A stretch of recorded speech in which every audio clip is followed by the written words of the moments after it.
I'll give it a chance. I'll give it a chance. What does it say at the beginning? It's 8:30 a.m. on April 15th, 20. Go back. Calling a warning. Right now, it's 8:30 a.m. on April 15th, 2013. Why is it not good we quality? are 30 minutes away from the start of the Boston Marathon. It's a historic 26.2-mile race that starts in the town of Hopkinton and slowly descends into the heart of the city of Boston. Brother, why don't you explain what you're saying in chat, man? 25,000 runners have signed up, ranging from elite athletes to recreational runners running for charity. A baseball game, the Boston Red Sox versus the Tampa Bay Rays, is set to begin in a few hours, at 11 a.m. It's also Patriots Day in Massachusetts. It's around 45 degrees out, overcast, and slightly windy. Almost perfect weather for marathon running. At exactly 9 a.m., the first competitors begin moving towards the starting line. The mobility-impaired runners will cross the starting line first, followed by the wheelchair racers, elite women, then men, and finally the 3 waves of ordinary runners. For many of these participants, simply being here is an accomplishment. Some of them have spent years trying to qualify, others have been invited based on their fundraising efforts. Many are running Boston for the very first time, a race that they've dreamed about ever since they started running. I had tickets for the right marathon now, all 23,000 of them are headed towards the same destination, Boylston Street, where a yellow and blue finish line is painted on the road, along with a timer strung overhead, showing the elapsed time since the marathon started. By now, Boylston Street is already packed with spectators as the first few elite runners cross the finish line. Ball is off the wall. Pedroia racing around the bases is headed home. The throw will be late. The Red Sox win. A walk-off on Patriots. At 2:08 p.m., the Red Sox game ends, meaning a crowd of around 37,000 people flow out onto nearby streets, many of them coming straight to watch the marathon runners on Boylston, increasing the size of the crowds even further. Among these spectators watching with their friends and family at the finish line is Crystal Campbell. Crystal was a 29-year-old Massachusetts native, living and working right outside of Boston. Today, she'd met with some friends downtown and planned to come watch the marathon as one of her friend's boyfriends was running it. Crystal is standing right in front of the Marathon Sports Store on Boylston Street. 1 minute. Lingzi Liu is another spectator in the crowd. She was a 23-year-old graduate student from China studying statistics at Boston University. That day, she'd been hesitant to go to the marathon because she had an exam and wanted to study. But after seeing that her friend Dan Ling Zhu and some of her other friends were going, she eventually caves and joins them. Lingzi and Dan Ling are standing right in front of the Forum restaurant, 1 block down from Crystal. And so is Martin Richard and his family. Martin is 8 years old, standing on the bottom rung of the barricade as he watches the runners pass. It was a family tradition for him and his parents to watch the racers run by during the marathon, cheering each of them on before the finish line. It is now 2:49 p.m. Martin and Lingzi are standing a few feet away from each other in front of the Forum restaurant, and Crystal is standing closer to the finish line in front of the Marathon Sports Store. Everything is now in place, and in the next few seconds, the country will change forever.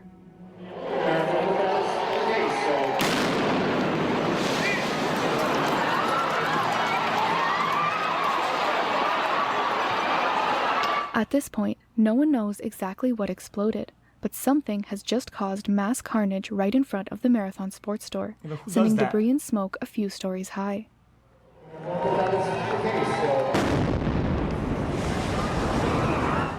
The noise created by the explosion was ear-piercing. Many runners would later become deaf in their left ears. That's absolutely awful.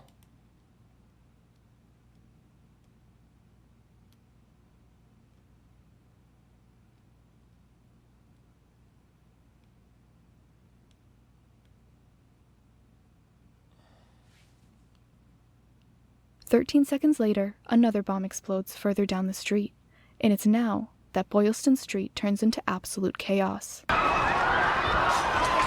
another one?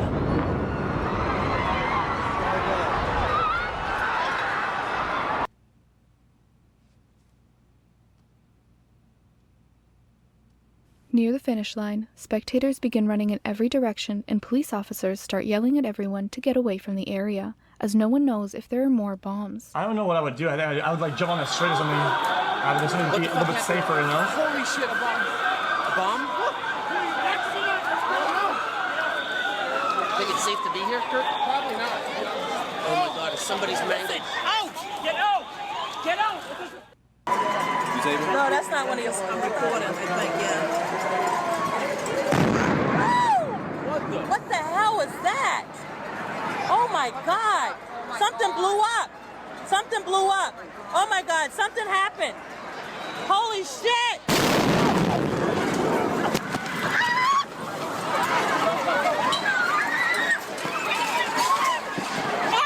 Yo. At the same time, radio traffic across Boston erupts. Police officers, firefighters, paramedics, and race officials all begin reporting the same thing: explosions at the finish line. Mary Gorski, a runner who had just finished her marathon, remembers thinking, "We thought the worst while quickly trying to think of plausible explanations.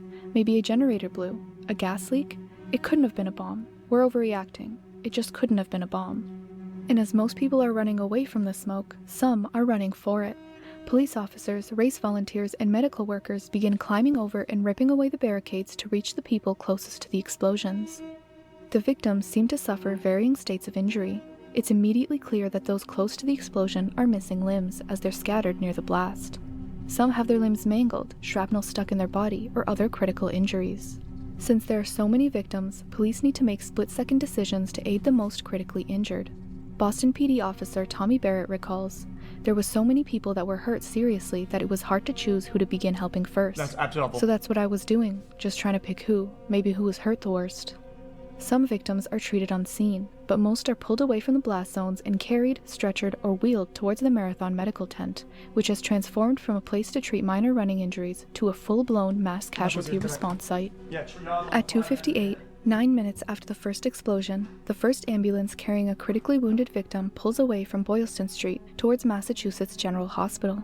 More ambulances follow behind it. Among the injured lay Crystal Campbell. She was standing right by the first bomb and was knocked to the ground from the impact. The force of the explosion has broken her femur, burned large portions of her skin, and embedded shards of shrapnel all across her body. As her friend Karen, whose leg has been blown off by the bomb, drags herself across the concrete towards her, she hears Crystal say her last words. She very slowly said that her legs hurt, and we held hands. And shortly after that, her hand went limp in mine, and she never spoke again after that. Crystal Campbell dies in her best friend's arms. Not far away, Lindsay Liu is struggling to breathe. As the second explosion goes off, shards of shrapnel and debris tear through her friend Dan Lang's abdomen. She looks around and sees that the man that was standing in front of her just seconds earlier doesn't have his legs. She tries to stand up, but the injury to her abdomen makes her stop. Looking down, she presses down on the tear through her stomach, quote, "with all the strength I have," hoping her organs won't fall out. Silently, she sits there, knowing screaming will only make the pain worse. Lindsay is right next to Dan Lang. Chat, is there more information bits after the end, or is A there first like, responder like recalls, "I would say like, that her whole body was shaking, like quivering. vibe to the whole time? She had vomit in her hair, debris in her hair, Okay, and her eyes kept rolling in and out, keep facing watching. forward and looking." Dan Lang is rushed to the hospital with severe injuries, but for Ling Zi, it's too late. She succumbs to her injuries just a few minutes after the explosion and is left on the pavement as ambulances prioritize only living victims. It isn't only ambulances who have to choose, but Bill Richard, father of Martin Richard, is also faced with an impossible choice when the second bomb scatters his family. After being thrown into the street from the force of the explosion, Bill scans the area for his family. His 7-year-old daughter's leg has been blown off in the explosion and is bleeding profusely. His wife has shrapnel piercing her right eye, and his 8-year-old son Martin's skin has changed color. Because 8-year-old Martin was only 4'5", the bomb tore through his entire body, making it immediately clear to Bill that he wasn't going to make it. In a last-ditch effort to save at least one of his children, Bill leaves Martin with his mother and races away with his daughter. This is the final time he will see his son alive. Only minutes later, Martin succumbs to his injuries on the sidewalk in front of the Forum restaurant. Within minutes of the explosion, ambulances begin flooding Boston's hospitals. Marathon Monday had left the city unusually prepared for disaster. Doctors, trauma surgeons, nurses, and paramedics were already stationed throughout the finish line area because of the marathon, and 6 of the top hospitals were within a mile or two of the blasts.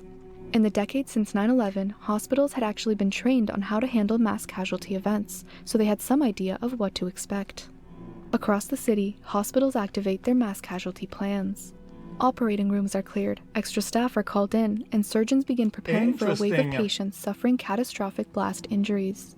At Massachusetts General Hospital, Brigham and Women's, Boston Medical Center, Beth Israel, and other trauma centers, doctors who aren't even scheduled to work start arriving voluntarily after hearing reports of the explosions. By 3:37 p.m., 48 minutes after the explosions, the last critically injured patient is transported from Boylston Street. And it's only now that the scale of the attack begins to emerge. Three What? people have That's been really killed: fast. What? 8-year-old Martin Richard, 29-year-old Crystal Campbell, and 23-year-old Lindsay Liu. 264 spectators have been injured, 16 of them suffering traumatic amputations in the moments after the blasts. Hundreds of runners never finish the marathon. But while doctors are fighting to save lives inside Boston's hospitals, authorities are facing a different problem. They still have no idea what just happened. Because there were 2 explosions right after each other, the probability of this being an accident is low. But if it was deliberate, then who did this? How did they do it? And why? Like a big-ass puzzle. Just after 3 p.m., Boston Police Commissioner Ed Davis descended on the scene. Now with the street cleared out, silence fell on everything that the marathon had left behind. Between the trails of blood and severed limbs lay dozens of purses, backpacks, and bags, the contents of which were all unaccounted for. Any one of these bags could contain another bomb, and it was now the job of the bomb squad to examine each and every one. Each one of those bags and parcels is being treated as a suspicious device at this point in time. We have multiple EOD teams that are checking each one of these bags, but at this point we have not found another device. With no further immediate threat at the scene, but the perpetrators still unknown and running free, Boston authorities now had to decide how exactly to move forward. We still do not know who did this or why, and people shouldn't jump to conclusions before we have all the facts. Sure. But make no mistake, we will get to the bottom of this, and we will find out who did this, we'll find out why they did this. With 15 blocks of central Boston shut down, the crime scene became the largest one in the history of the city, and every piece of it needed to be preserved for evidence. Hotels on Boylston Street were evacuated, the Boston Bruins hockey game that night was canceled, and all police officers were to work 12-hour shifts until further notice. By 4 p.m., representatives from over 20 different agencies, including the FBI, Massachusetts State Police, the U.S. Attorney for the state, and District Attorney, gathered at the improvised command center at the Westin Copley Place to be briefed on the situation. At 4:30, President Obama called the governor, pledging all the resources he needed to make the city safe. And I've directed the full resources of the federal government to help state and local authorities protect our people, increase security around the United States as necessary. With information pouring in from different sources, police began to finally piece together what exactly had happened only hours earlier. 2 backpacks had been dropped on the Boylston Street sidewalk, 210 yards apart, both containing improvised explosive devices, or IEDs, made of 6-liter pressure cookers filled with explosive powder, nails, BB gun pellets, and ball bearings. The police had only found out the bombs were made of pressure cookers when a piece of it was found on the roof of a nearby hotel, having been blown over 100 feet in the air with the force of the blast. These IEDs were triggered using remote-controlled detonators, causing the contents to shoot out, ravaging everything around them. They were placed close to the finish line for maximum damage. With thousands of people packed around the finish line, investigators knew crucial evidence could be hidden in the crowd itself, in security cameras facing Boylston Street, in storefront surveillance footage, and in the phones and cameras of spectators who had unknowingly captured the moments before, during, and after the blasts. When the FBI appealed to the public for help, they were flooded with photos, videos, and eyewitness accounts that each had to be meticulously examined for potential evidence. We have had a tremendous outpouring of support from the public in terms of video that has been submitted to us. It has been tremendous, and we are analyzing that right now, taking a look at it. We are bringing specialists up from Quantum. What you're seeing right now is the security footage from businesses on Boylston Street around the time of the bombings. Here are some spectator photos of the finish line just minutes before the bombs went off.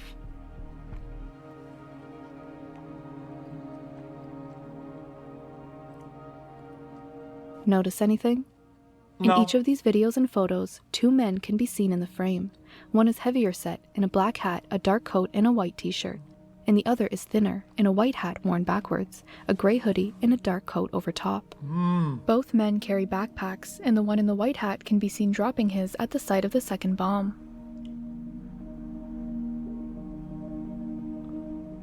With this, the FBI finally had their 2 suspects. But there was a problem. The images were good enough to show 2 suspicious figures, but not clear enough to identify them. Investigators couldn't run them through facial recognition and couldn't reliably match them to a database. All they had were Black Hat and White Hat.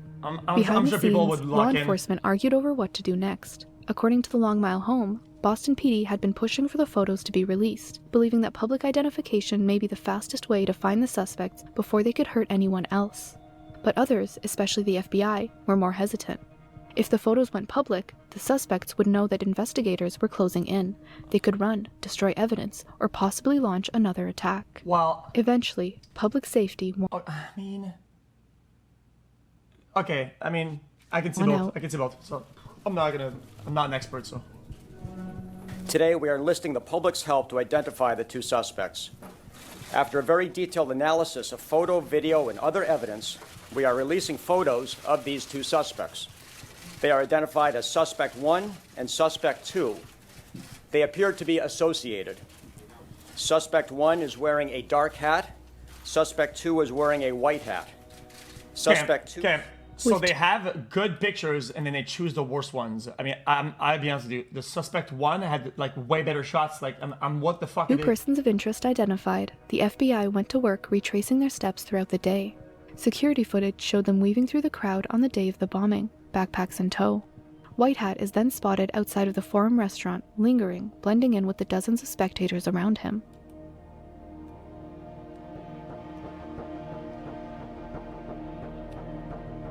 Moments later, he answers a call. According to phone records, this was a 19-second phone call from Black Hat, although what exactly was said during the call is unknown. Soon after, when the first bomb goes off, White Hat was the only one in the area to not react to the explosion. Instead, he casts a quick glance in its direction, then starts moving away from the blast while everyone else is craning to get a look at what's going on. 13 seconds later, the second bomb goes off, with White Hat at the edge of the frame. Footage from after the bombing shows both suspects running away from the blasts among the crowd. These are the movements of the 2 most wanted people in the US at the time. And now with the FBI's press release, all of America knows their faces.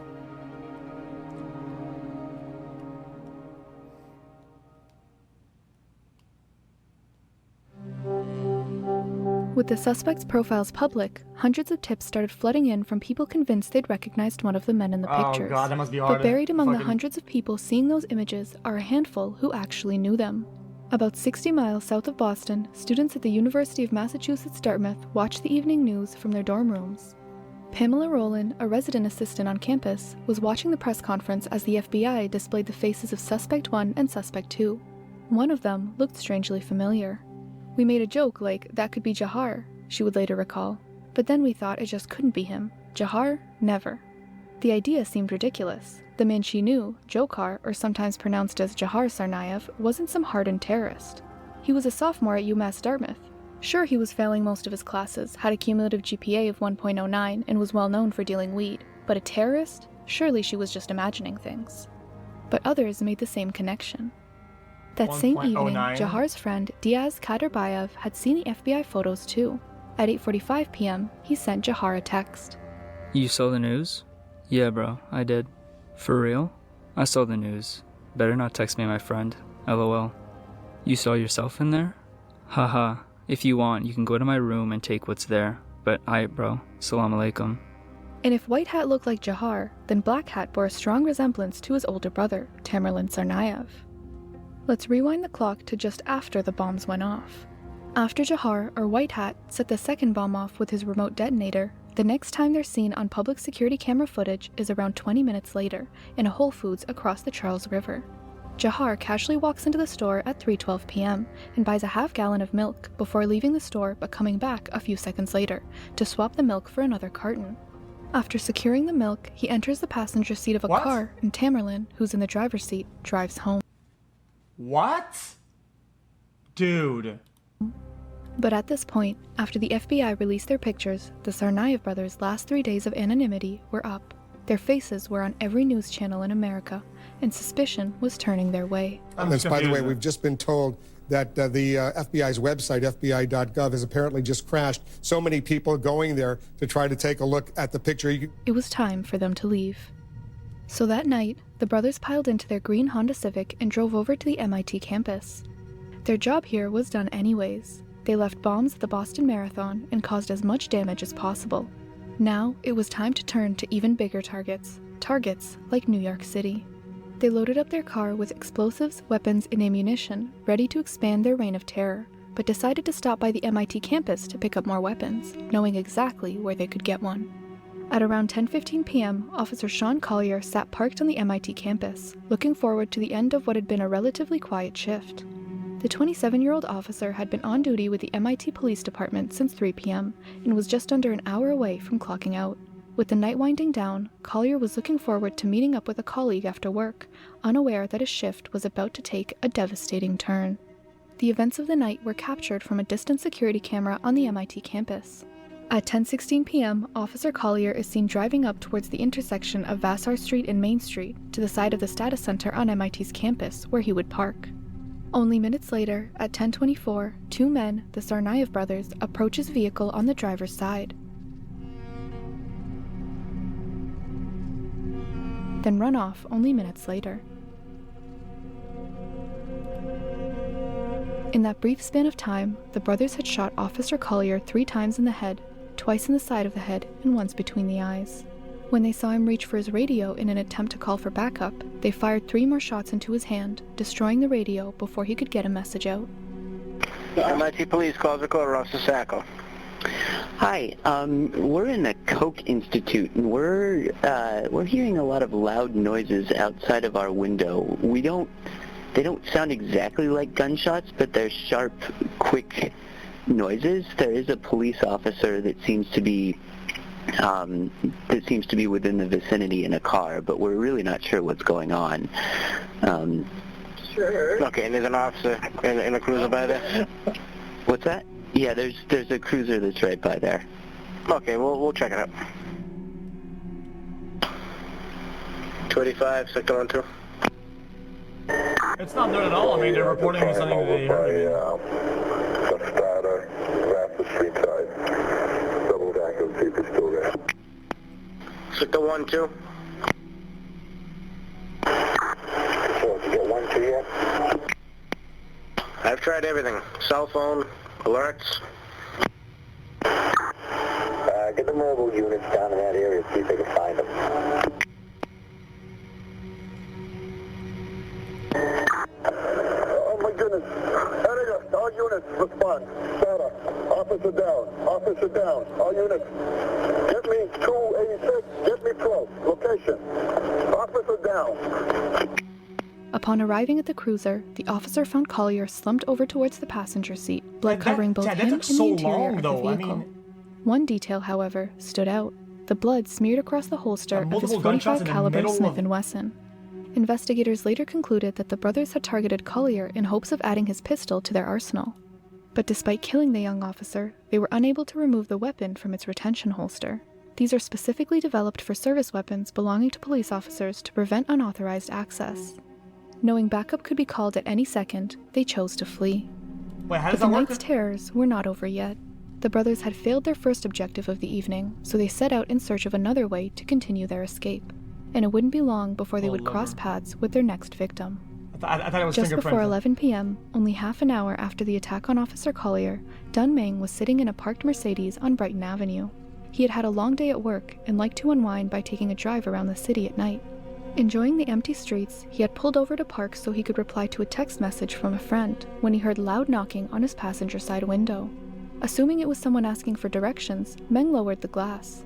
Within seconds, the stranger reached through the opening, unlocked the door, and climbed into the car, pointing a handgun directly at him. As the realization set in that he was being carjacked, Meng noticed a green Honda Civic idling behind his Mercedes. What moments earlier had seemed like an ordinary stop had turned into a life-or-death situation. He had no idea then, but the man holding the gun was Tamerlan Tsarnaev, and the violence that had begun on the MIT campus earlier tonight was now following him across Boston. Originally, Tamerlan began by demanding money, but Dunming only had about $40 on him. Knowing that he would need money if he wanted to bomb New York City, Tamerlan decided that he would get it out of Dunming another way. Dude, really? From the passenger seat with a gun pointed at his driver, Tamerlan demanded Dunming start driving. With no set destination in mind, Tamerlan would bark orders at Dunming, sending him on an aimless odyssey across Boston, from Commonwealth Avenue to Market Road, through neighborhoods and busy streets, chatting with him the whole time. Tamerlan asked him where he was from, how long he'd been in America, whether he had any friends, while Dunming did his best to keep his eyes on the road. At one point, Tamerlan almost seemed to have been boasting. Do you know the Boston Marathon explosion? He had asked Dunming. Yes, I know. Dunming replied. I did it, and I just killed a policeman in Cambridge. Eventually, after what seemed like ages, Tamerlan told Dunming to pull over on a small residential road, likely Dexter Street, where Jahar pulled up behind them in the green Honda. As Tamerlan exited the vehicle, he told Dunming to sit on the passenger side, before opening the trunk and transferring all of the brothers' belongings from the green Honda Civic into the black Mercedes.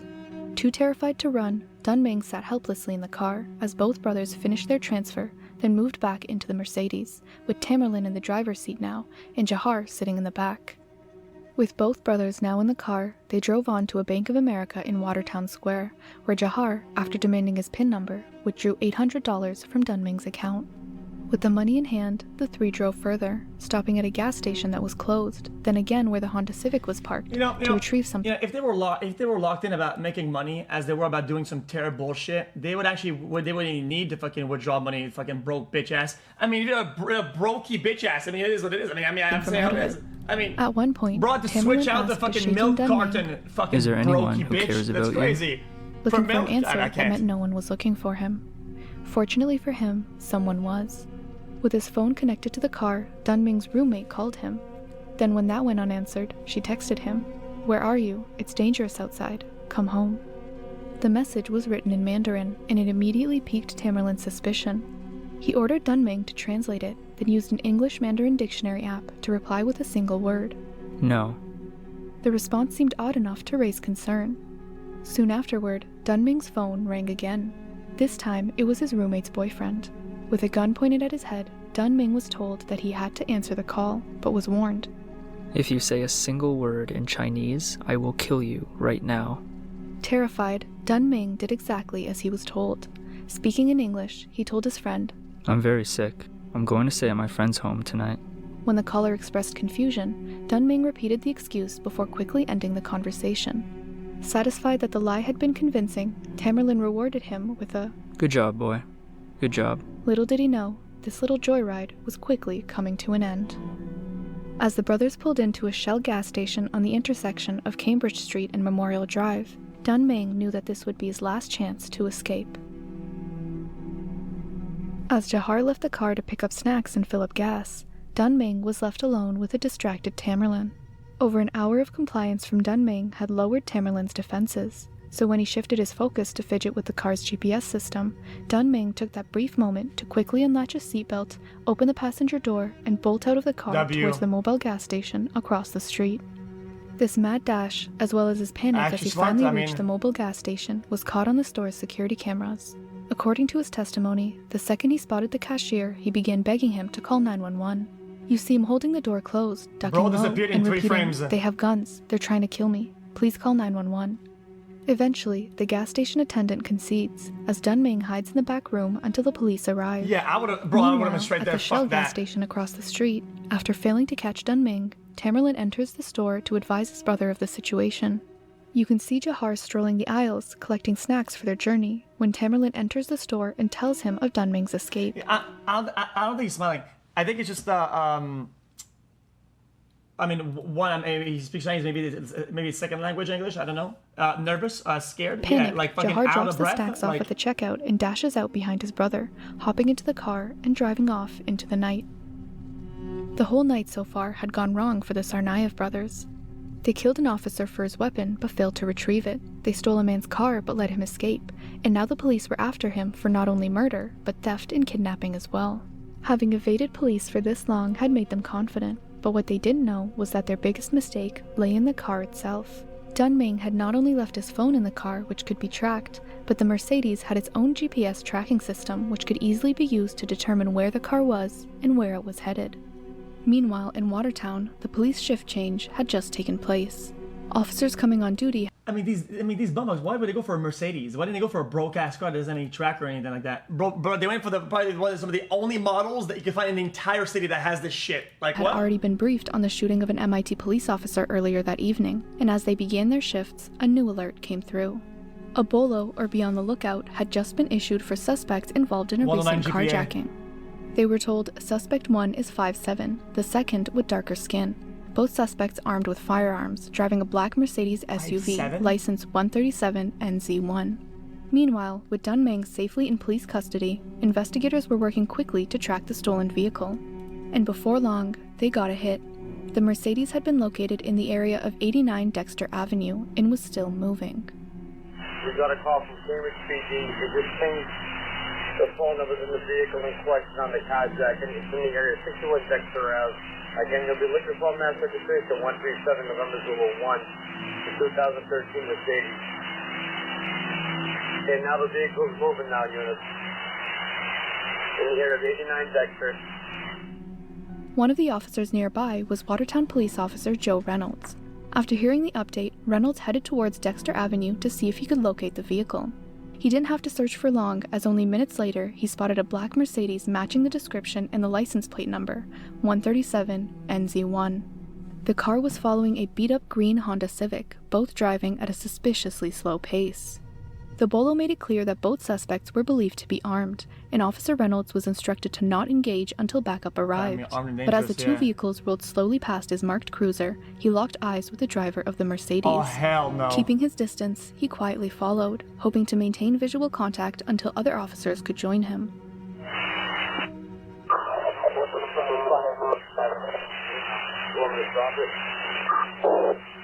Up right behind that vehicle, yeah. Let me catch up to you and then light him up. Yeah, Roger. He's over here on Laurel now. We're up on Laurel. Light him up. Although, that plan Chad, did not last there's long. lights on. I brought this Chad. This Chad is so busted. As both vehicles came to a sudden stop in the middle of the street, Officer Reynolds knew that avoiding engagement was no longer an option. Within seconds, Tamerlan Tsarnaev stepped out of the Mercedes and opened fire, sending a bullet straight through Reynolds' windshield. The officer immediately reversed his cruiser, bailed out, and took cover behind the vehicle, returning fire as rounds struck around him. Units, we have shots fired in the vehicle in question from Cambridge, in the area Dexter Ave. Any units to assist in Watertown. That's one arm at Dexter Ave with the report of shots fired at officers trying to stop the vehicle. In Dexter, they have explosives, some type of grenades. They're in between the houses down here. Loud explosions, loud explosions, loud explosions. Shots fired, what? Shots fired. Holy Boston Backup accent. arrived almost immediately. Another officer, Officer McClellan, pulled onto the scene and was met with the same relentless barrage of gunfire. Rather than stopping short, he allowed his cruiser to roll forward towards the Mercedes while he and Reynolds crouched behind it, using the moving vehicle as cover as they exchanged gunfire with the Tsarnaev brothers. Laurel Street, a quiet residential neighborhood flanked with family homes on both sides, had now become a battleground. As more officers poured in and the bullets kept flying, the residents of the homes around them were cowering in terror. The worst was yet to come, though. As the firefight dragged on, Jahar emerged from the Honda to throw pipe bombs at the officers. Civilians trapped in their homes had taken videos of the incident.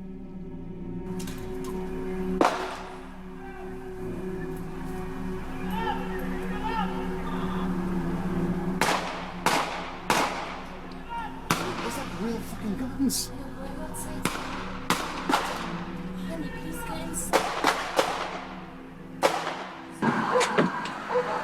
What is wrong with everybody, man? Seriously though. Why would you even... Bro. Oh my god.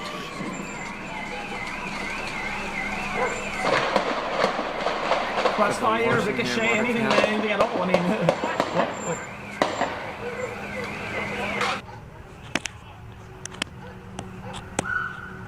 Oh, they had my food. I had a Big Mac.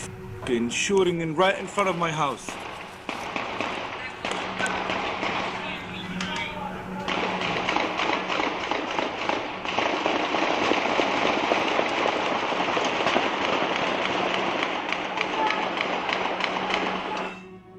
By this point, the Tsarnaev brothers were throwing everything they had at the officers.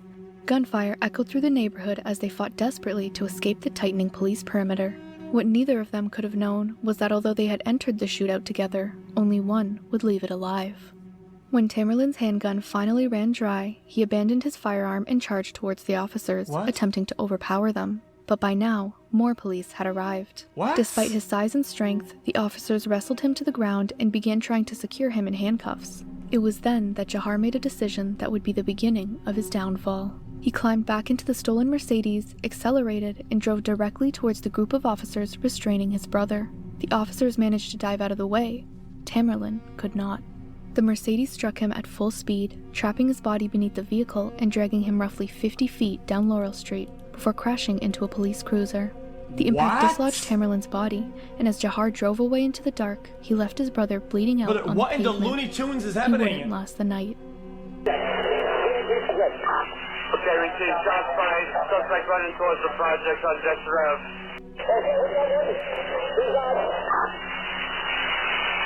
Hey, Sergeant, you have one in South City?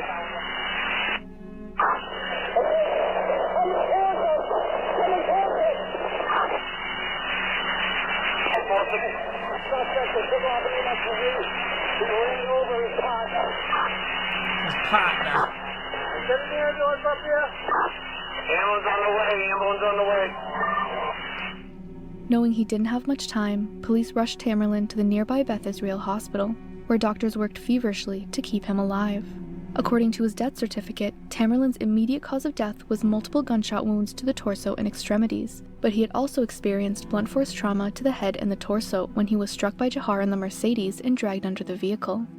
Even with all of his injuries, Tamerlan was still combative, resisting against nurses trying to get an IV into him.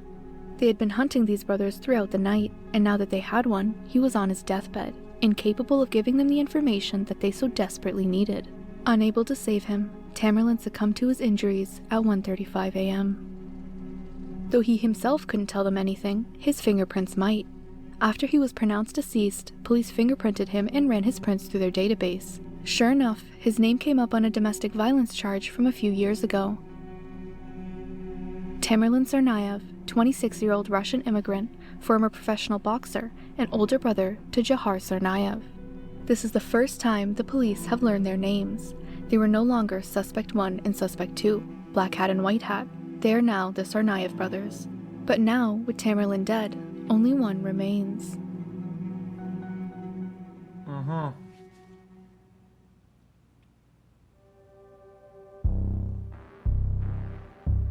What seemed like a never-ending manhunt was still not over, and now the death toll had increased. Sean Collier, a beloved police officer, was dead. An innocent man was traumatized in a high-stakes carjacking, and at least 2 other officers had been seriously injured in the firefight that followed. The one brother who escaped, finally identified to police as Jahar Tsarnaev, was loose in the city. It was the early hours of the morning, and the Boston PD had a decision to make. And in the early morning of April 19th, that decision was made. We're asking people to shelter in place, in other words, to stay indoors with their doors locked and not to open the door for anyone other than a properly identified law enforcement officer, and that applies here in Watertown, where we are right now, also Cambridge, Waltham, Newton, Belmont, and at this point, all of Boston. All of Boston. This is a serious situation. We're taking it seriously. We're asking the public. Around 950,000 residents told not to leave their homes, not even to open their doors, as police and SWAT teams conducted an extensive house-by-house search of the area, checking every residence for any clue that could tell them where Jahar had gone. As the search for him shut down Greater Boston, the remaining Tsarnaev brother knew he wouldn't get far. After running his brother over and evading the police in the beat-up Mercedes stolen from Dunming, Jahar only made it about a half a mile away before dumping the car on Spruce Street, then continuing on foot. From there, he snuck through backyards and between houses, leaving behind 2 destroyed phones and Dunming's stolen bank card, until he eventually came upon a boat behind a home on Franklin Street, wrapped and stored for the winter. He had been shot in the cheek during the firefight. Exhausted and losing blood, he decided that this was the best hiding place he would get. It took all of his energy just to crawl inside. As the hours wore on, residents across the Boston area remained confined to their homes.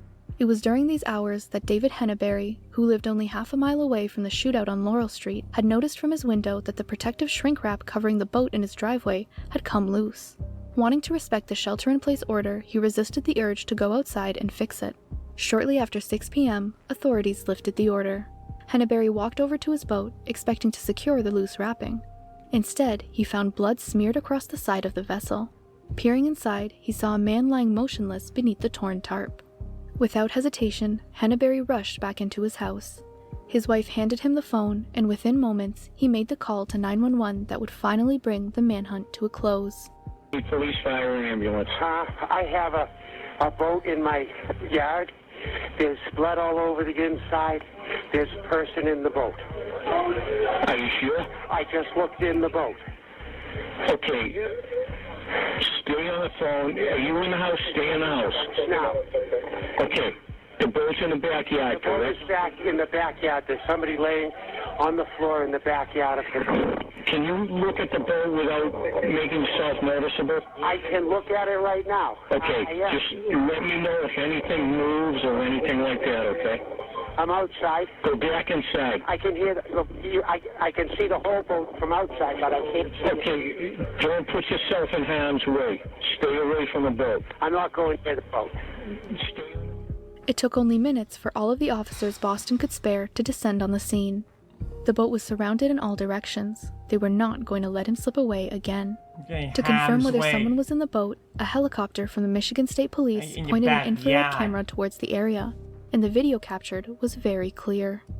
There was someone inside the boat, and now he was moving.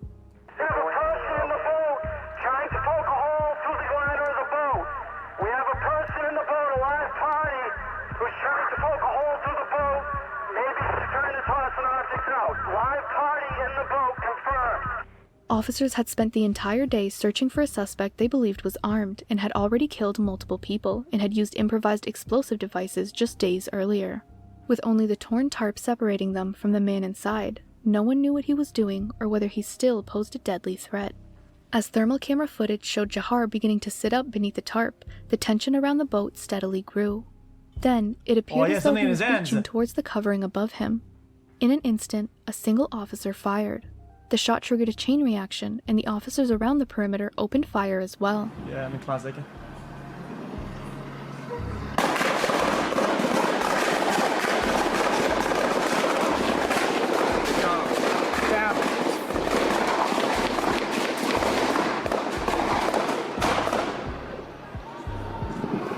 And the residential is pretty crazy, I'm not gonna lie. That's a lot of bullets.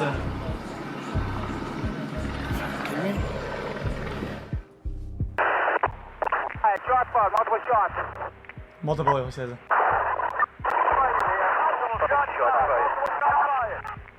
Shot fired.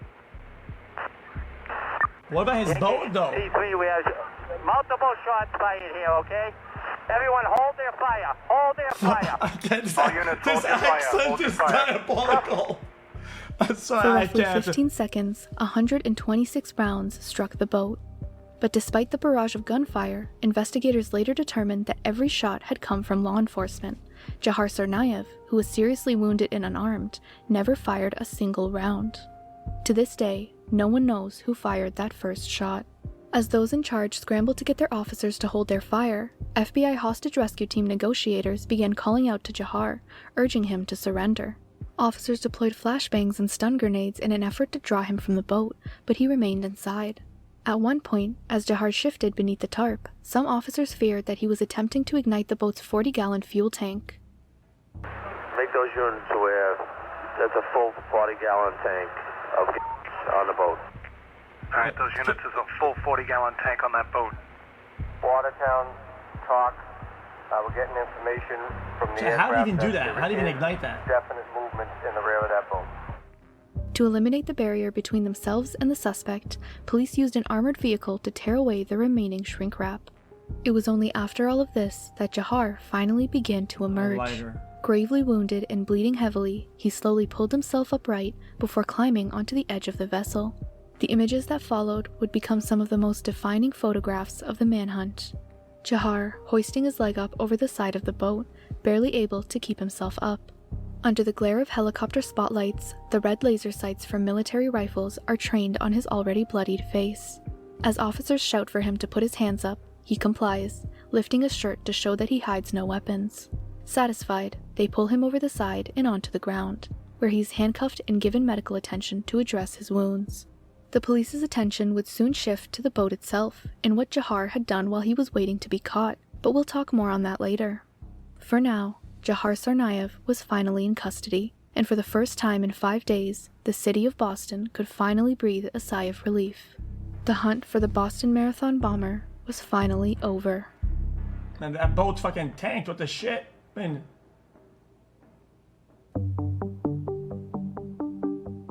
120 shots? Going live right now, Dave, actually, to this press conference, so let's just go over and see what they have to say. And for neighborhoods that lived in fear for an entire day, we are eternally grateful for the outcome here tonight.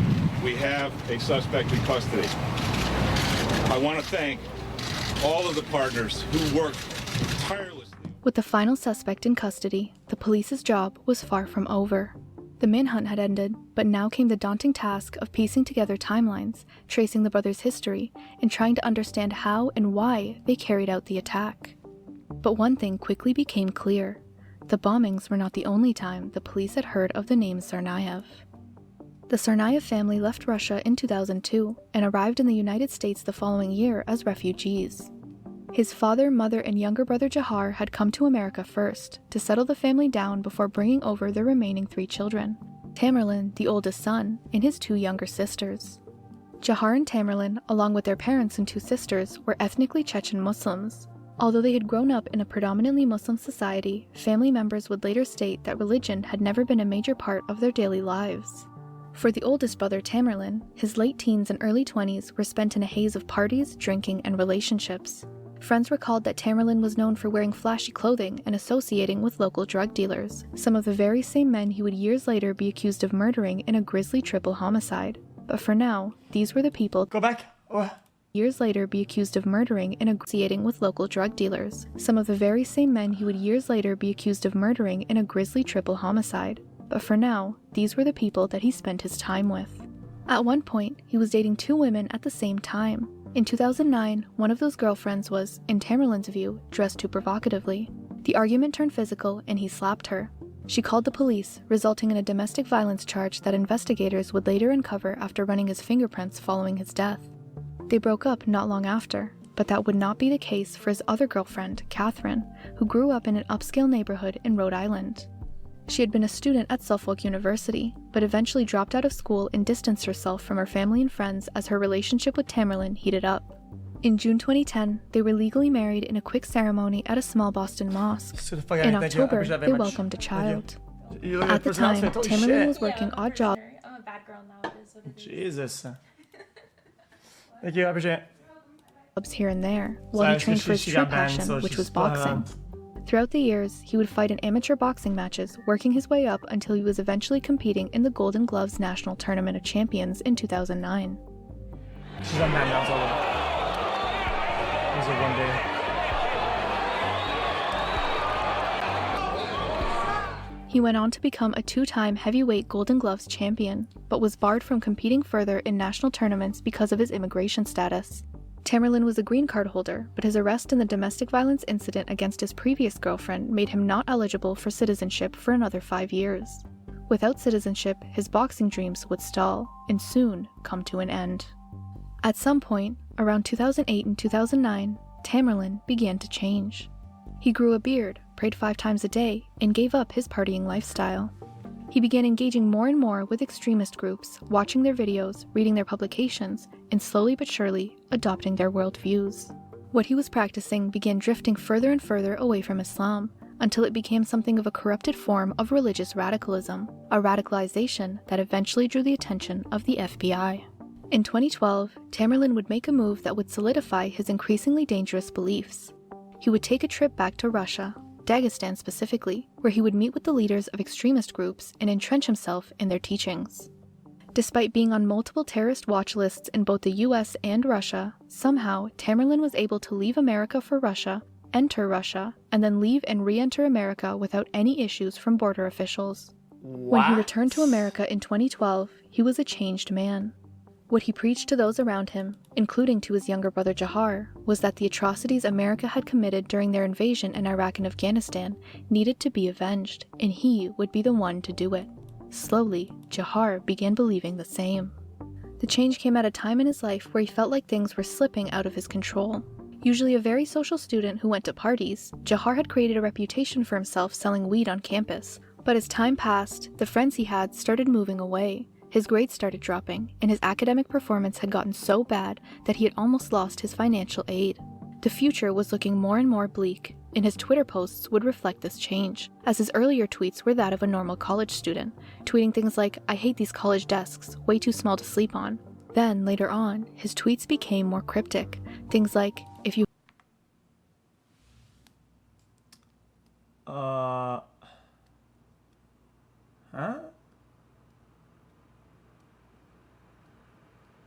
small to sleep on." Then, later on, his tweets became more cryptic. Things like, "If you have the knowledge and the inspiration, all that's left is to take action." As his interest in religion grew, he even began a Twitter account where he encouraged people to follow him for Islamic Insight, where he asks for victory over the kufr or non-believers. Even on the day of the bombing, after pushing the button that killed 3 and injured hundreds more, he tweeted, "Ain't no love in the heart of the city. Stay safe, people." Police investigations after the arrest had shown that in the months before the bombing, Jahar had been watching content from religious extremists, receiving their public. Yo, is that gonna be nice or what? Is that gonna stop acting like some hoes? In the months part of the city. Stay safe, people.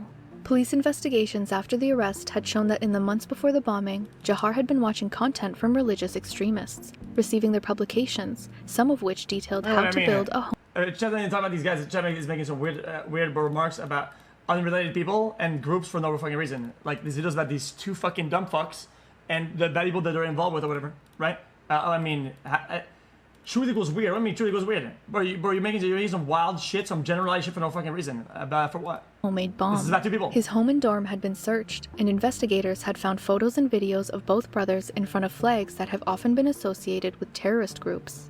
Even the day he was caught, Jahar made his intentions clear, writing what seemed like a manifesto on the side of the boat he was found in. It read in part, "God has a plan for each person. Mine was to hide in this boat and shed some light on our actions. The US government is killing our innocent civilians, but most of you already know that. I can't stand to see such evil go unpunished. Now I don't like killing innocent people. It is forbidden in Islam, but Duda said, it is allowed." On a separate piece of wood, he wrote, "Stop killing our innocent people, and we will stop."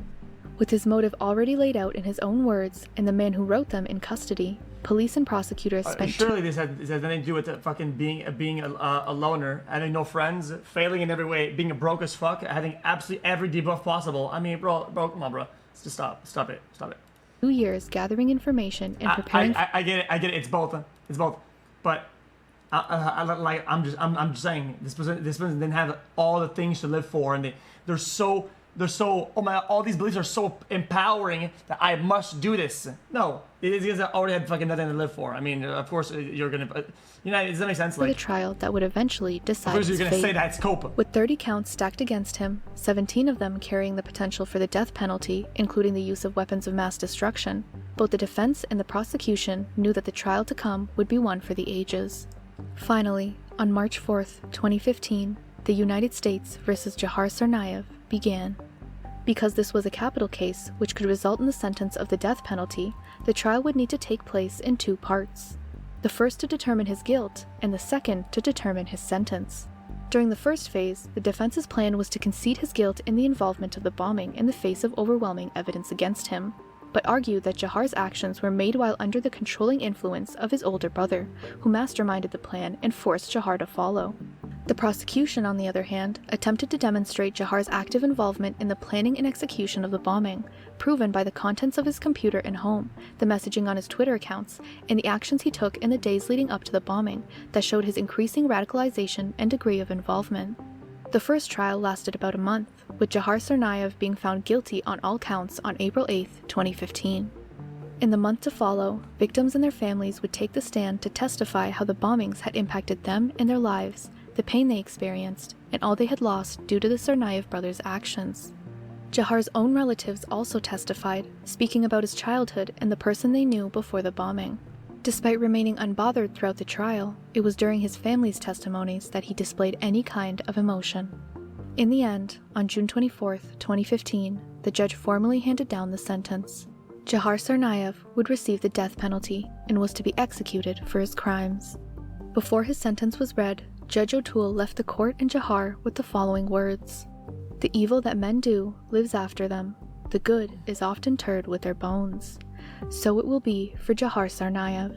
Whenever your name is mentioned, what will be remembered is the evil you have done. No one will remember that your teachers were fond of you. No one will mention that your friends found you funny or fun to be with. What will be remembered is that you murdered and maimed innocent people and that you did it willfully and intentionally. You did it on purpose."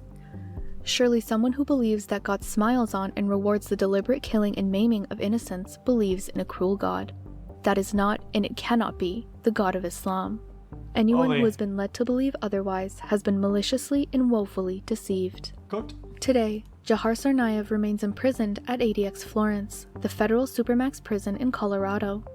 Although his death sentence was briefly overturned in 2020 after an appeals court found issues with jury selection, the United States Supreme Court reinstated it in 2022, where it remains today. More than a decade later, the Boston Marathon bombing continues to be remembered not only for the terror it brought to the city, but for the extraordinary response that followed. In the span of just 5 days, ordinary civilians, first responders, medical personnel, and law enforcement were thrust into one of the largest manhunts in American history. 3 lives were taken at the finish line. Officer Sean Collier was murdered days later, and hundreds more were left carrying physical and emotional scars. While the trial determined Jahar Tsarnaev's fate, its lasting legacy belongs to the victims, the survivors, in a city that refused to be defined by the violence inflicted upon it. Fair enough. I think it was pretty informative. I think it was pretty good. I like this type of video more. I'm a lot more receptive to the facts, right? When it seems like they did the work, and it doesn't seem like there's some form of like personal bias. Like this type of video I like more, right? Because other videos, when I start to go on tangents and have opinionated shit, then any fact that they give me, I am like, okay, I'm gonna try to see it for what it could be, whatever. You know what I mean? Like, fill in the gaps. But I think that was pretty good because it seemed they did all the legwork. You know what I mean? And I like the way that they, Chad, you know what I like? I like the non-dramatized like graphics a lot better than some of the remakes and recollection. You know what I mean? Like some of the like the officer like this. I love those. Those are a lot fucking better. Like sometimes some videos will spend fucking 20 times the amount of money to make a 3D or whatever. I couldn't give a shit. This was way more accurate than any 3D bullshit you're gonna see, and it's literally a portrait of like some map on a city planner. Like, come on, bro. You know what I mean? Like, I think that's good. I'm not saying fuck Fern, okay? Because Fern, they don't make it a big deal what street it's about. They're more focused on the motions of the video, as kind of a vehicle for the information. The information isn't the main component, like the accuracy of the locations and shit. You know what I mean? It's different. I'll give him a subscribe and a like. Video seemed pretty good. Video had no ad? Yeah, W.